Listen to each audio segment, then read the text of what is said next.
পশ্চিমবঙ্গ মানুষের মধ্যে এসআইআর নিয়ে এখনো খুবই আতঙ্কের বিষয় হয়ে দাঁড়িয়েছে। তবে বিশেষ করে যাদের নাম ডিলিট হয়েছে বা যাদের নাম আন্ডার অ্যাডজুডিকেশন রয়েছে, তাদের জন্যই আজকে এই সমাধানের উপায়। তো আপনারা প্রথম থেকে শেষ অবধি এই ভিডিওটা ভালোভাবে দেখবেন।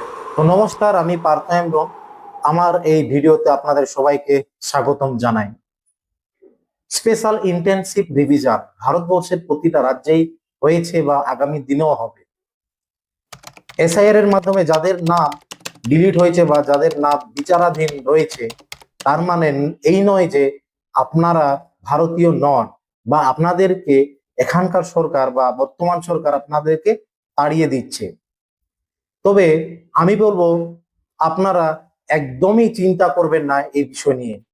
তার একটি সমাধান রয়েছে, তার একটি পদ্ধতি রয়েছে কিভাবে পুনরায় আপনাদের নাম ভোটার লিস্টে তুলবেন।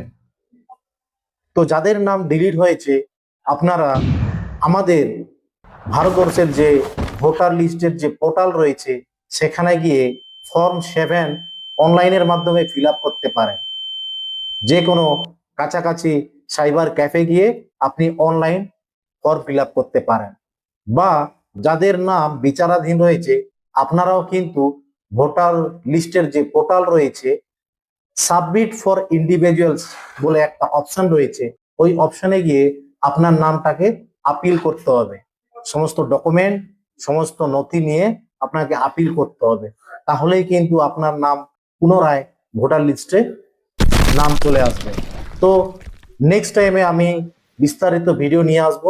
তবে আপনারা আপাতত এই ভিডিও আপনাদের কেমন লাগলো আপনারা লাইক করবেন, শেয়ার করবেন এবং কমেন্ট করবেন। ধন্যবাদ।